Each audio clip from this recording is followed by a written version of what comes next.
Good morning, Internet family. Happy Sunday. So I've got a fun revelation for us today. I'm reading out of 2 Kings 22, 1 through 13.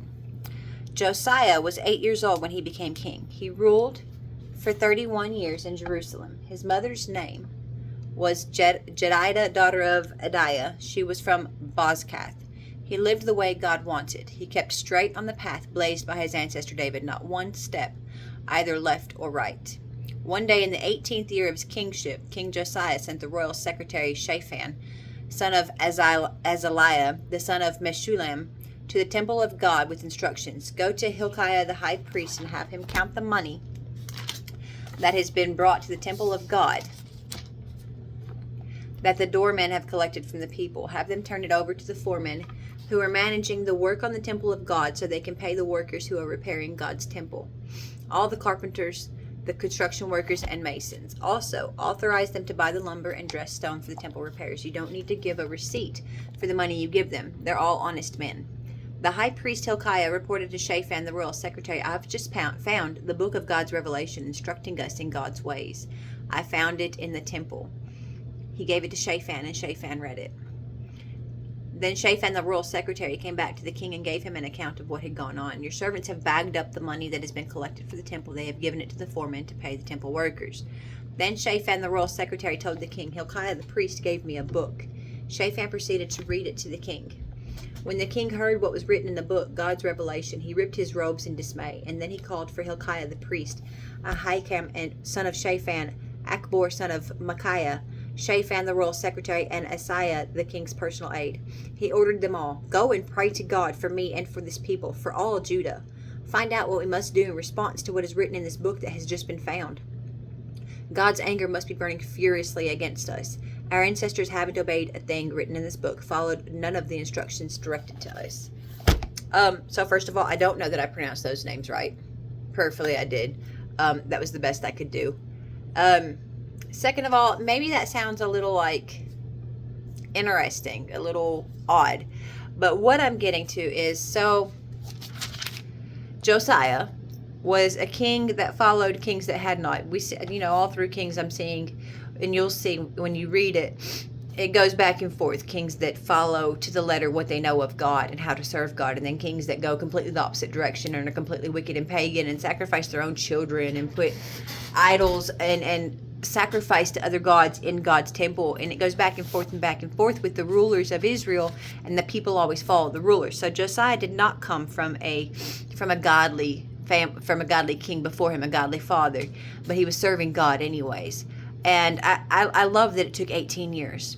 It took 18 years of him living righteously, him doing the best that he could to serve his God that he knew was the only God, for him to stumble upon revelation of God.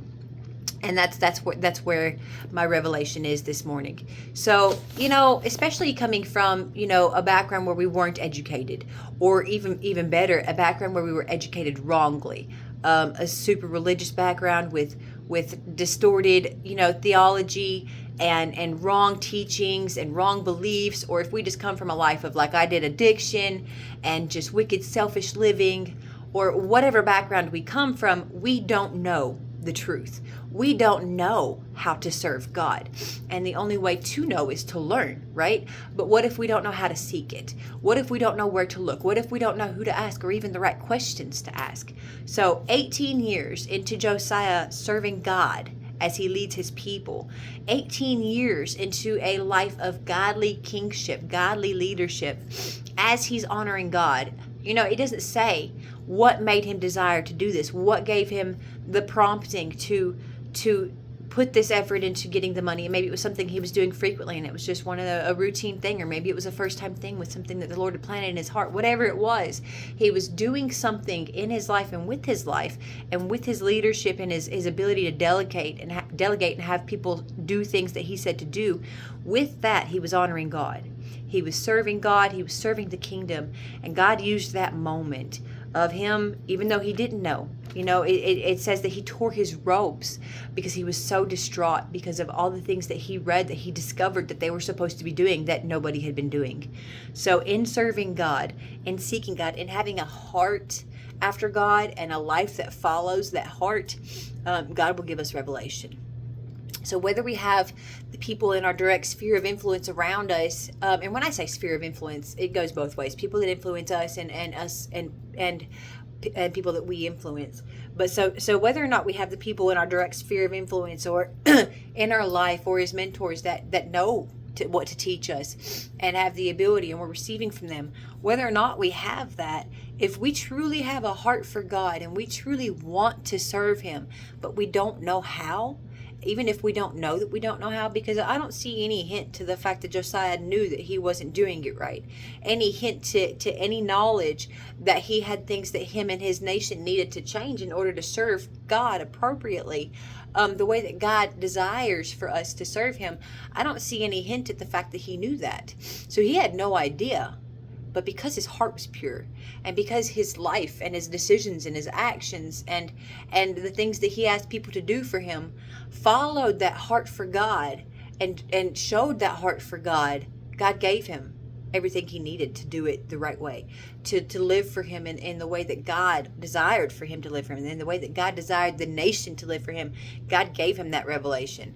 God gave him the things he needed. God gave him the tools and the wisdom and the do's and don'ts of how to live a righteous life, so that even though he had no clue he was doing it wrong, now he knew how to do it right, and he could truly follow suit with all of his decisions and all of his life to the posture of his heart.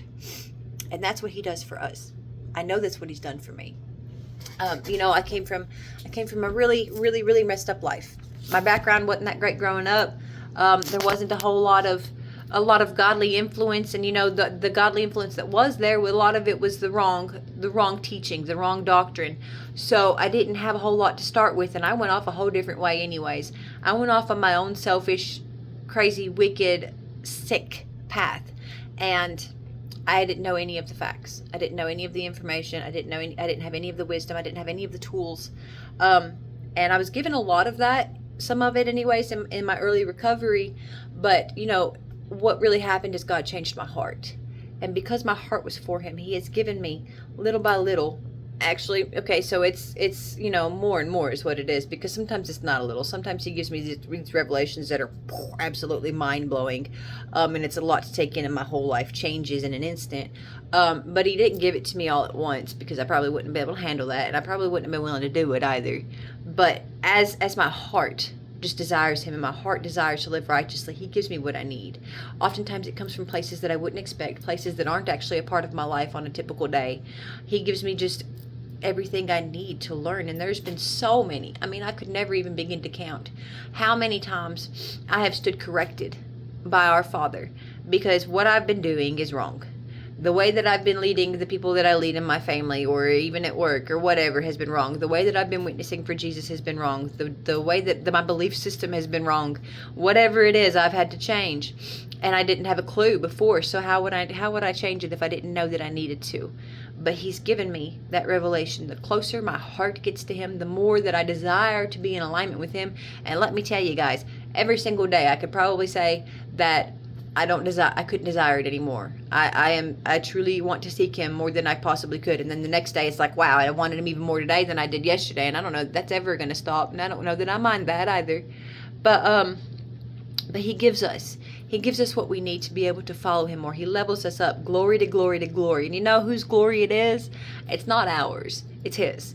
He gets the glory. He gets the honor. He gets the praise. He gets everything. He gets everything because he gives us everything. Whether we have the resources around us or not, he'll bring it to us. Whatever way he chooses to bring it to us. They found a book collecting money.